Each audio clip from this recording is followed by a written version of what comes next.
नमस्कार,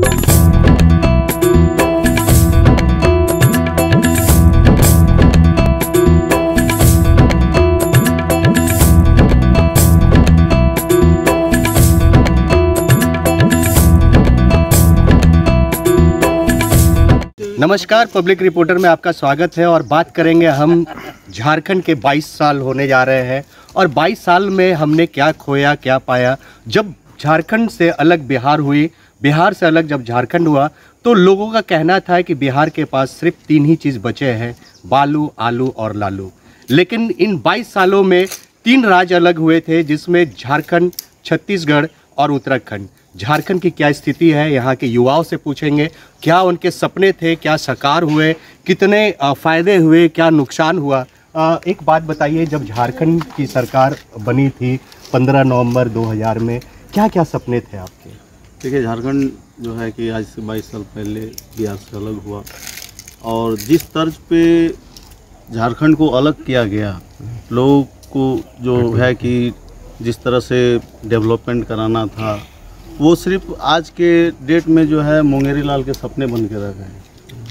आज यहाँ देखा जाए तो 22 साल में एनडीए की भी सरकार रही है, यूपीए की भी सरकार रही है, लेकिन जो है विकास के नाम पे सिर्फ और सिर्फ यहाँ पे बंदरबांटी हो रहा है। आज अगर झारखंड में देखा जाए, बालू, कोयला, खनिज, मतलब हर चीज़ से झारखंड परिपूर्ण है। इसके बावजूद भी यहाँ के लोगों की दुर्दशा अगर देखा जाए, लोग पलायन करने के लिए जो है कि विवश हैं। तो कहीं ना कहीं यहाँ के जो भी नेतागण हैं, जो भी है, इन लोग से हमेशा लोगों को छला ही गया है। लोगों को सपने दिखाए गए हैं, नौकरी का वादा किया गया है, चाहे वो एनडीए की सरकार हो, यूपीए की सरकार हो या कोई भी निर्दलीय भी ये करके अगर किया गया हो, तो कहीं ना कहीं सिर्फ और सिर्फ जो है कि जनता को लूटने का ही काम हुआ है।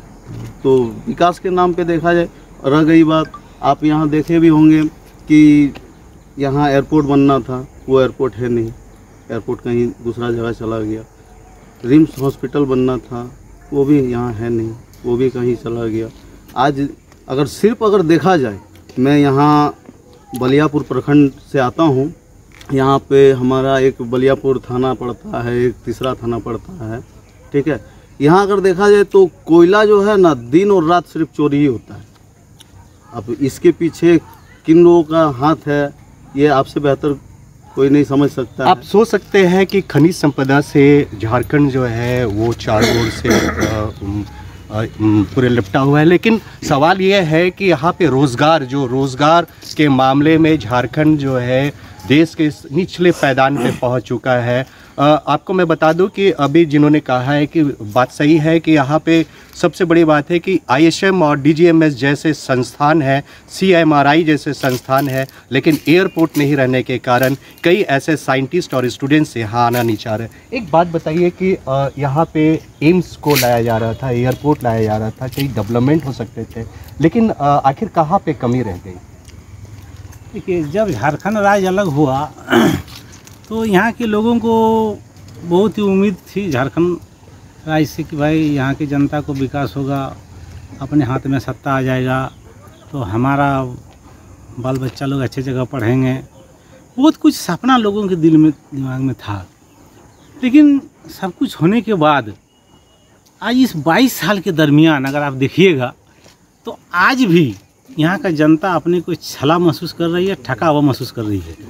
और सबसे बड़ा कारण यही रहा है कि हम लोगों के यहाँ का जो नेता लोग है, उन लोगों का भी जो नीति रहा है, बड़ा ढुलमुल नीति रहा है। कोई भी आज तक 22 साल में यहाँ का स्थानीय नीति नहीं बन पाया, ठीक है। आज एन प्रकार 1932 को उठा दिया गया है, उसी पार्टी के कुछ लोग विरोध कर रहे हैं। हम लोग तो बोल रहे हैं कि आप 32 बना लीजिए, 74 बना लीजिए, 64 बना लीजिए। अरे कुछ तो नीति बनाइए। जो भी नेता को आप देखिए, वो बोलता है कि हम एमपी हैं, एमएलए हैं या विधायक हैं या मंत्री हैं, तो आप बन गए तो किसके लिए बोले? जनता के लिए बने। लेकिन जनता को आप क्या दिए? जो भी बनता है सिर्फ अपना परिवार के लिए बनता है, जनता के लिए और झारखंड की जनता के लिए कोई नहीं बन रहा है। आज भी अगर देखा जाए तो जो सोर्स ऑफ इनकम है, उस सोर्स ऑफ इनकम में झारखंड के लोग है ही नहीं। वो सारे बाहर के लोग आज भी हावी हैं और इसके लिए हमारा नेता कुछ नहीं कर रहा है। उसको अपना हिस्सा मिलता है, शांत है। अब आज ले लीजिए, इस दरमियान अभी जो हो रहा है, बालू सीमेंट से ज़्यादा महंगा बालू हो गया। कोई गरीब आदमी घर बनाने का सोचना पड़ रहा है, इसलिए कि बालू घाट का नीलामी नहीं हुआ। नीलामी अगर सरकार कर दे तो पैसा कहाँ जाएगा? राज्य के खजाना में जाएगा। तो खजाना में माल नहीं जाना चाहिए, नेता का पोखरी में जाना चाहिए। तो नीलामी नहीं करना है। बात एकदम बिल्कुल सही कहा इन्होंने कि लोग जो है अब यहाँ के जनप्रतिनिधि भी जो है वो छलने का काम कर रहे हैं। आपको मैं बता दूं कि धनबाद एक ऐसा ज़िला है जहाँ पे एमपी और एमएलए बीजेपी से गए हुए हैं और सबसे बड़ी बात है कि यहाँ पे लगातार 50 सालों से ओवरब्रिज की मांग की जा रही है, लेकिन आज तक ओवरब्रिज नहीं बन पाया है। और सबसे बड़ी बात है कि जिसके चलते लोग जाम में व्याकुल होते हैं, सड़कों पे चलना मुश्किल हो गया। दादा ये बताइए कि क्या क्या आपकी नज़र में क्या क्या होना चाहिए था झारखंड में 22 सालों में? देखिए 22 सालों में अभी तक तो जो हम देख रहे हैं कि हम लोगों को बस छलने का ही काम किया गया है। जैसा कि एग्जाम्पल आपको हम एक बता सकते हैं, हमारा गांव का ही जो बलियापुर प्रखंड के गोलमारा में चांदकुइयाँ पंचायत पड़ता है, तो एक बहुत ही अभी नया मामला आया हुआ था ज़मीन से रिलेटेड। ठीक है, जब बिहार सरकार हुआ करता था तो 85-86 में हमारे गांव का ज़मीन को अधिग्रहण किया गया था। ठीक है, और मुझे लगता है कि 17-18 मौजा का ज़मीन को अधिकृत किया गया था, जिसमें से हमारा गांव गोलमारा का भी ज़मीन को अधिकृत किया गया था। और जिस समय अधिकृत किया गया था ना, उस समय पर कुछ शायद लिखित में हुआ था कि मुआवजा प्लस नियोजन। तो मुआवजा शायद कुछ लोगों को हुआ था, क्योंकि उस समय मेरा जन्म भी नहीं हुआ था। मुआवजा हुआ था, नियोजन नहीं हुआ था। आज भी हम लोग उसके लिए लड़ रहे हैं। जिस समय इसकी बात हुई थी जब ज़मीन, अब हमारा उम्र ढल रहा है और बीसीसीएल जो है धीरे धीरे अपना सारा कुलियरी को बंद करके और मतलब कि माफियाओं को दे रही है, आउटसोर्सिंग कंपनियों को दे रही है। जिसमें उसमें भी क्या है कि जो आउटसोर्सिंग कंपनियों को दे रही है वो हमारे ग्रामीण का उसमें नियोजन नहीं हो पा रहा, हमारे ग्रामीण को उसमें नौकरी नहीं मिल पा रहा है। ठीक है, तो बहुत दुख की बात है। आज हमारा ज़मीन गोलमारा का करीब 296 एकड़ ज़मीन समथिंग हमारा जंगल पड़ा हुआ, ना हम लोग खेती कर पाते हैं ना और कुछ कर पाते हैं। अभी हम लोग साल भर पहले ही खेती करने के लिए सोचे थे, हम लोग सारा युवा हम लोग जाके हम लोग सोचे कि अब खेती बाड़ी में थोड़ा सा किया जाए। ज़मीन हम लोग का पड़ा हुआ है, जंगल झाड़ हो रहा है। तो हम लोग जब खेती करने के लिए गए तो बीसीसीएल के तरफ से जो है कोयला भवन के तरफ से 5 गाड़ी आ गई, पुलिस की फोर्स आ गई, हम लोगों को डरा धमका के हटा दिया गया। उसके बाद हम लोगों ने वहाँ पे करीब 6 महीना धरना दिया, जो हर प्रेस प्रिंट जहाँ भी आप देखिएगा हर जगह आया हुआ था खबर। सबसे बड़ी बात है कि लैंड एक्वायरिंग की मामले जो है झारखंड में बहुत देखा जा रहा है, खासकर कोल सेक्टर में, जहां कोल इंडिया का एक्ट है कि जिस ज़मीन पे अगर कोयला है तो उनको मुआवजा नियोजन देना है। लेकिन यहां पे ऐसे कई मामले जो है अभी भी कोर्ट में लंबित है। कई पीढ़ी जो है दर पीढ़ी गुजर गए, लेकिन अभी भी नियोजन का मामला जो है वो दस का तस रह गया। दादा एक बात बताइए कि क्या आपको नहीं लगता है कि जो आप युवा है कि रोज़गार जो है यहाँ पे बहुत है, लेकिन सरकार नहीं चाह रही है या जनप्रतिनिधि कहीं ना कहीं इसमें ढूल मटोल कर रही है? देखिए ये तो सही बात है कि कहीं ना कहीं इस चीज़ की जनप्रतिनिधि को ध्यान देना चाहिए। आज की युवाओं को यहाँ देखिए, यहाँ से हमारे यहाँ झारखंड में हर तरह की खनिज पदार्थ ये सब मौजूद है, कोयला बालू, मगर यहाँ के लोग हर जगह पलायन कर रहे हैं। यहाँ आप स्वास्थ्य का ही बात लीजिए तो स्वास्थ्य में कई ऐसे हॉस्पिटल माने बंद पड़े हुए हैं कि उसका कोई भी यूज का काम नहीं। हमारे बगल में 2-4 हॉस्पिटल है। कोरोना का टाइम में भी हमारे यहाँ के आदमी को सोचना पड़ता था कि कल के डेट में हमारे यहाँ का कोई ऐसा पेशेंट कोरोना का मरीज हो तो इसको कहाँ रखा जाए। हमारे 2-4 हॉस्पिटल है, जो माडा कॉलोनी हमारे चांदकुइयाँ पंचायत के अंतर्गत पड़ता है, वो हॉस्पिटल आज से करीबन 20 साल पहले बंद हो चुकी है। किसी सरकार और कोई प्रतिनिधि को इसके बारे में ध्यान नहीं। यहाँ तक कि ये हॉस्पिटल इतना महत्वपूर्ण हॉस्पिटल था कि लोग रांची से आते थे यहाँ दिखाने के लिए। ये हैजा और डायरिया का बहुत बड़ा हॉस्पिटल था, पूरा झारखंड में एक ही हॉस्पिटल था। आज वो हॉस्पिटल का आप नज़ारा देखिए, वहाँ अभी हॉस्पिटल में पेशेंट का जगह कुत्ता को पाला जाता है। आप सोच सकते हैं कि यहाँ एक राज्य को, एक जिला को स्वस्थ रहने के लिए कम से कम शिक्षा, स्वास्थ्य और रोज़गार मुहैया कराना चाहिए सरकार के द्वारा। लेकिन ये भी जो है सरकार जो है नहीं कर पा रही है, जिसके कारण जो है झारखंड की स्थिति क्या है 22 सालों में। आप कुछ लोग और भी हैं। दादा ये बताइए कि चूँकि 22 सालों में क्या होनी चाहिए थी सरकार को, क्या, क्योंकि इसी 22 सालों में बिहार में बहुत डेवलपमेंट हुआ है, विकास के वहाँ पे गंगा बहे। सही बात है। झारखंड बनने के बाद झारखंड में जितने भी खनिज हमारे झारखंड में है, हमारे भारत देश में कहीं पर नहीं है, ये मानने की बात है। और रही बात बिहार की, बिहार में देखा जाए तो केवल बालू का ही राज्य चलता है, बालू का ही वहाँ कारोबार है। फिर भी वहाँ की राजनीति, वहाँ के प्रतिनिधि लोग ढंग से काम किए हैं, तभी जाके डेवलप किया है। सबसे दुख की बात है, राज्य सरकार, राज्य में मुख्यमंत्री हैं, वो पूरे राज्य को देखेंगे नहीं कि जिला में जो सांसद को बनाया जाता है, वो कारण होता है कि सांसद को अपने जिला को देखने के लिए बनाया जाता है। लेकिन हमारे सांसद महोदय अपने आप को देखे हैं और उनको कुछ स्पेशल, उनको कुछ खाने की आदत है, वो खाते रहते हैं। आज निशिकांत दुबे जी देवघर के थे, देवघर के सांसद हैं, वो भी बीजेपी के ही हैं। वो क्यों ले गए यहाँ से एयरपोर्ट, यहाँ से एम्स क्यों चला गया, वहाँ देवघर में बना? ये क्या कर रहे थे, सोए हुए थे क्या? धनबाद में सबसे बड़ी कमजोरी हमारे यहाँ की जनता की है कि जो ऐसे लोगों को वोट देकर जिताते हैं और पूरे धनबाद जिला को बर्बाद करने का बोलते हैं कोयला चोरी। अरे भैया, यहाँ कोयला है तो कोयला तो चोरी होगा ही। बिहार में बालू है तो बालू तो चोरी होता ही। आप पता कीजिए तो बिहार में बालू चोरी होता है कि नहीं? होता है ना चोरी। तो झारखंड में क्यों नहीं होगा? यहाँ भी तो गरीब लोग, सब तो धनी नहीं है। कोई कोयला चोरी करेंगे, कोई लकड़ी चोरी करेंगे, जो है, जो झारखंड में है वही चोरी करेंगे ना। वो थोड़े जाएंगे बिहार चोरी करने के लिए। और उसको चोरी नहीं बोला जाता है, वो अपना पेट पाल रहे हैं, अपना रोजी, अपने बाल बच्चे को पाल रहे हैं। बिल्कुल इन्होंने सही कहा है कि यहाँ पे जो जिस तरह का एक प्रोग्राम, जिस तरह का ड्रामेटिक बनाया गया है कि चोरी का, ये वो लोग हैं जो गांव में रहते हैं और 2 वक्त की रोटी के लिए वो कोयला निकाल कर दुकानों में बेचते हैं या फिर घर में जलाने के लिए ले जाते हैं, उन्हें भी चोर कहा जाता है। अब एक छोटा सा ब्रेक लेते हैं, ब्रेक के बाद फिर से पब्लिक रिपोर्टर में आएंगे।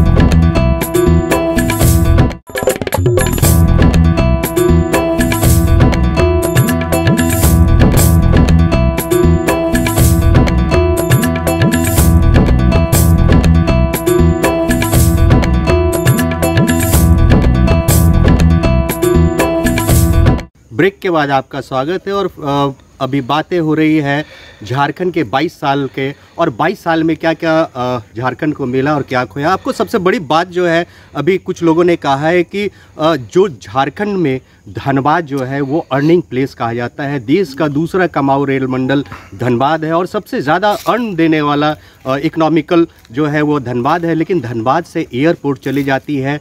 लोकसभा में कई बार इसको लेकर यहाँ की जनता जो है आवाज़ उठाए और लोकसभा में यहाँ के सांसद जो है चुप्पी साध दिए, जिसके कारण यहाँ का एयरपोर्ट जो है वो दुमका चला जाता है, एम्स जो है वो दुमका चला जाता है। और आपको मैं बता दूं कि 20 साल पहले यही रीता वर्मा यहाँ की सांसद हुआ करती थी और उन्होंने मैथन और एम्स को लेकर लगातार आंदोलन किया था। और उसके बाद जो है बीजेपी के ही गवर्नमेंट, बीजेपी के ही एमपी यहाँ पे रहे और उन्होंने उनके रहते हुए यहाँ से चले एम्स और एयरपोर्ट यहाँ से चला गया। लोगों में ज़रूर इसको लेकर नाराज़गी है। एक बात बताइए कि आपके यहाँ पे क्या क्या आपको लगता है कि यहाँ पे सबसे ज़्यादा अर्निंग देने वाला है देश का कमाऊ जो है राज्य में जिले हैं, फिर यहाँ के क्या स्थिति? धनबाद जिला का 2 पहलू है। आप टाउन में जाइएगा, उसका ज़िंदगी अलग है। गांव में आइए, 3 टाइम का आदमी को भोजन तक नहीं मिलता है। आपका शहर का स्थिति उससे विपरीत है। और उससे आप कुछ दूर चल जाइए, टुंडी हो चाहे इधर बलियापुर साइड, किसी बहुल क्षेत्र है। इस बार जो है आपका जो है यहाँ पानी नहीं होने के चलते खेती पूरा चौपट हो गया। सरकार तो खैर बोला हुआ है, सरकार तो लग रहा है प्रयास कर रहा है, तो उसमें आदमी मुश्किल से जी खा रहा है। बाद में यहाँ पर बाकी जो है आपका कोल इंडिया कब्जा है, उसमें बड़ा बड़ा आपका जो है कोल माफिया लोग करता है, छोटा जो है वो भी से कोयला लाता है उसको कहता है कि चोर है। लेकिन प्रशासन जो है उसको जो है खाना पूर्ति के चलते वो लोग को जो है पकड़ के कर देता है, और बाकी जो है बड़े को जो है उसका जो है रात दिन गाड़ी चल रहा है, हाईवा का हाईवा चल रहा है, उसको कुछ नहीं करता। उसमें एक कंपनी था आपका, ये चर्चित कंपनी है, उसमें कुस्तौर एरिया में भी उसको ब्लैक लिस्ट किया गया था आपका, उसमें जला के, उसका हम नाम भी लेना चाहते हैं, कोई इसमें दिक्कत, LV सिंह, उनको फिर से मिला। वो पूरा एरिया 10 को देखिए, यहाँ से आपको नज़र भी आ रहा है, अगर आपका कैमरा पसंद तो नहीं जाएगा, उसको बना के भेजा। और वो पूरा जो है वही गरीब अगर टोकरी लेके जा रहा है उसको पकड़ के थाना प्रभारी जो है पकड़ के शो कर दे रहे हैं कि कोयला चोरी करता है। तो आदमी कहाँ जाए, खेती तो हुआ नहीं, तो यहाँ आजीविका का साधन बचा नहीं, बाकी वही आजीविका का साधन है, तो आदमी क्या करे।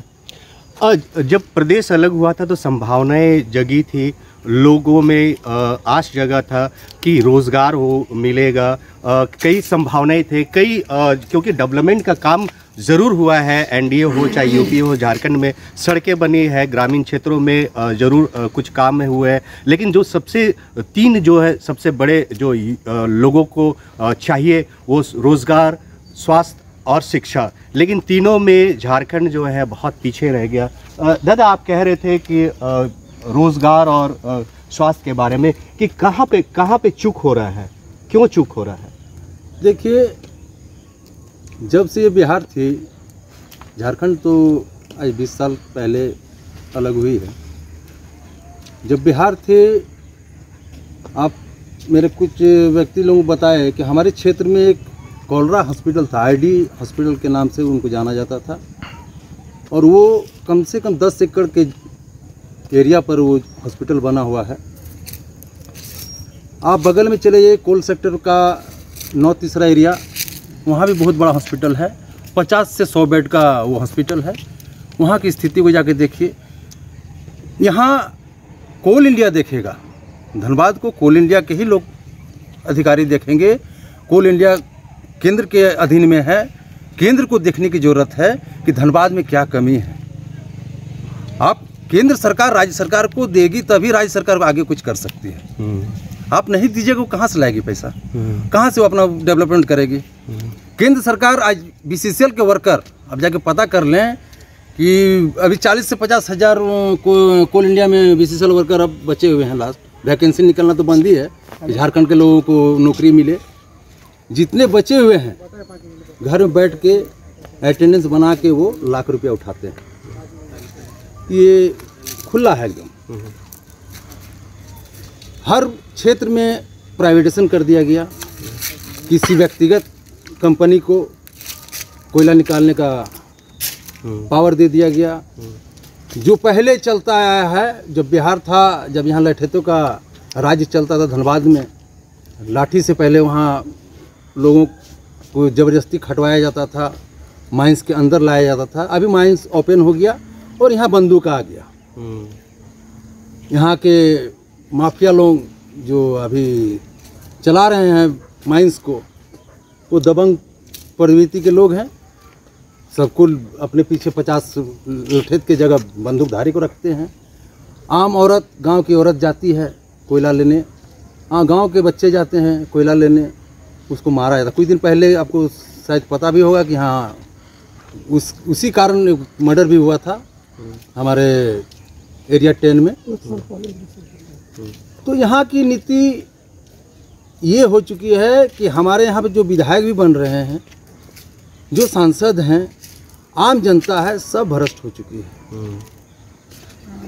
आपको मैं बता दूं कि सबसे बड़ी बात इन्होंने बहुत अच्छा बात कहा है कि जो कोल माइनिंग, कोल डिगिंग अगर जब किया गया था BCCL, जब नेशनलाइजेशन से पहले, राष्ट्रीयकरण से पहले, कई लोग जो है यूपी हो चाहे बिहार हो, मध्य प्रदेश हो, वहाँ से यहाँ रोज़गार के लिए आए थे। और आज जो है नेशनलाइजेशन के बाद सब माइंस जो है ओपन कास्ट कर दिया गया और आउटसोर्सिंग को दे दिया गया। BCCL कम समय में ज़्यादा प्रोडक्शन के करने के कारण जो है आज ये जितने भी कोयले की जो चोरी हो रही है उसको रोकथाम नहीं कर पा रहे हैं, और जो ग्रामीण जो पहले रोज़गार करते थे वही ग्रामीण जो है आज चोर कहला जा रहे हैं। एक बात बताइए कि क्या एक शहर को डेवलप करने के लिए जिस तरह से बीसीसीएल गलत नीति अपना रही है उससे क्या क्या नुकसान हो रहा है? देखिए, सबसे बड़ा नुकसान तो हमारे स्वास्थ्य पे हो रहा है। जैसा कि आप देख रहे हो कि यहाँ से महज 1 किलोमीटर दूर में ही आउटसोर्सिंग ओपन माइंस चल रहा है, ठीक है। और रोड भी जो हम लोग का जो है यहाँ जो हाईवा जो चल रहा है तो इतना ज़्यादा डस्ट उड़ता है कि यहाँ पे पानी छिड़काव का कोई नाम ही नहीं है, ठीक है। सबसे महत्वपूर्ण चीज़ अगर आप कहिएगा, अगर आप सर्वे करवा करके देख लीजिए, ठीक है, ये आपके चैनल के माध्यम से मैं कहना चाह रहा हूँ कि आप एक बार सर्वे करवा करके देख लीजिए और मेडिकल जांच करवा के देख लीजिए तो 90% आदमी आपको यहाँ पे पेट से संबंधित बीमारी से जूझते हुए आपको मिलेंगे, ठीक है। तो बीसीसीएल सबसे ज़्यादा नुकसान हम सब ग्रामीणों को यही दे रही है। तो यहाँ ना बिजली ही मिला, ना पानी ही मिला, ना शिक्षा ही मिला।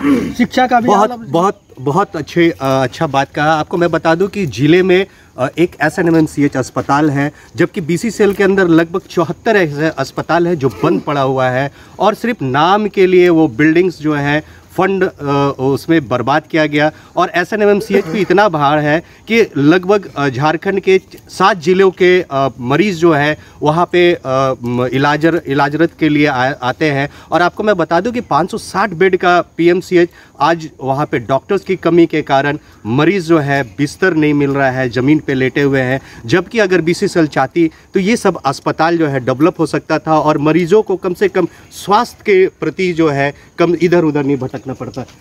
एक बात बताइए दादा, आप कह रहे थे कि रोज़गार का जो मुख्य कारण जो है यहाँ के जनप्रतिनिधि नहीं चाहते थे, क्या क्या प्रॉब्लम कहाँ से कैसे हो गया?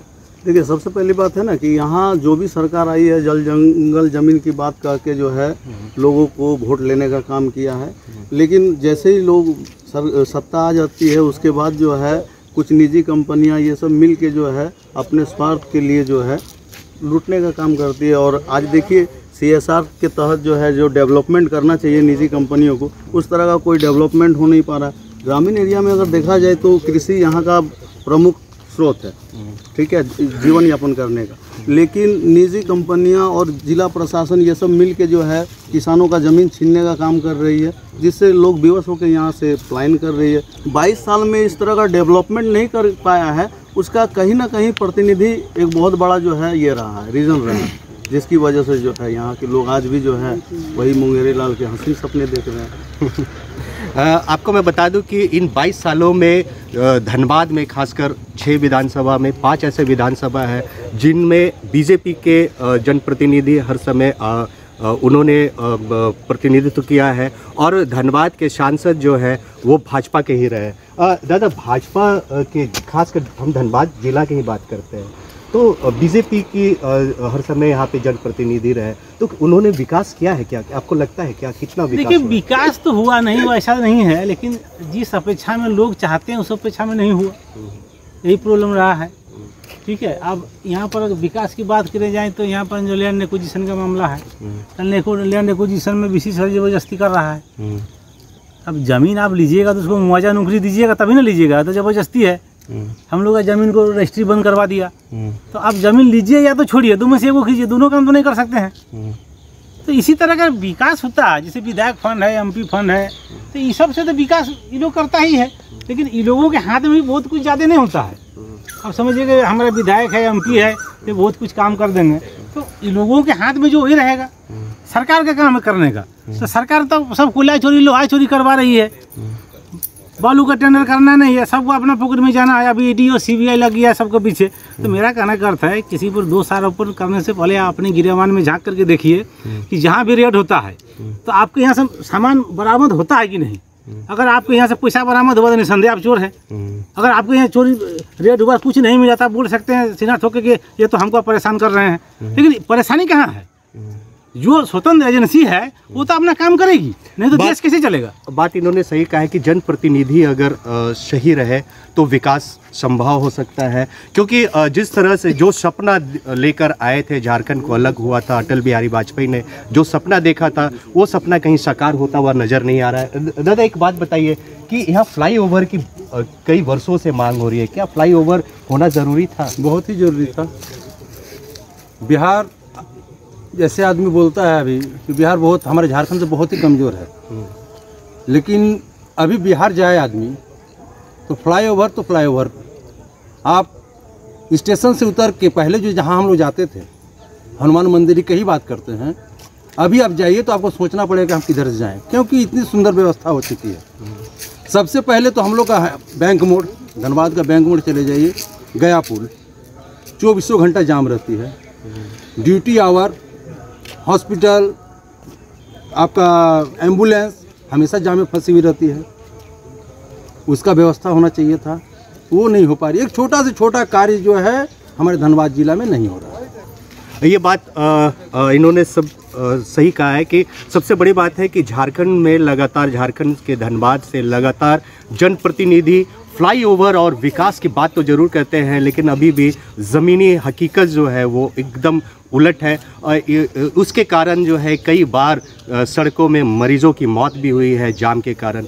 तो कई ऐसे छोटे छोटे जो संभावनाएं दिख रही थी झारखंड अलग होने की, वो सामने नहीं नज़र आया, जिसके कारण लोग आज भी बिहार और झारखंड में अलग होने के बावजूद जो है वही का वही स्थिति है। पब्लिक रिपोर्टर के लिए बस इतना ही, फिर अगली बार एक नए विषय को लेकर आपके सामने प्रस्तुत होंगे।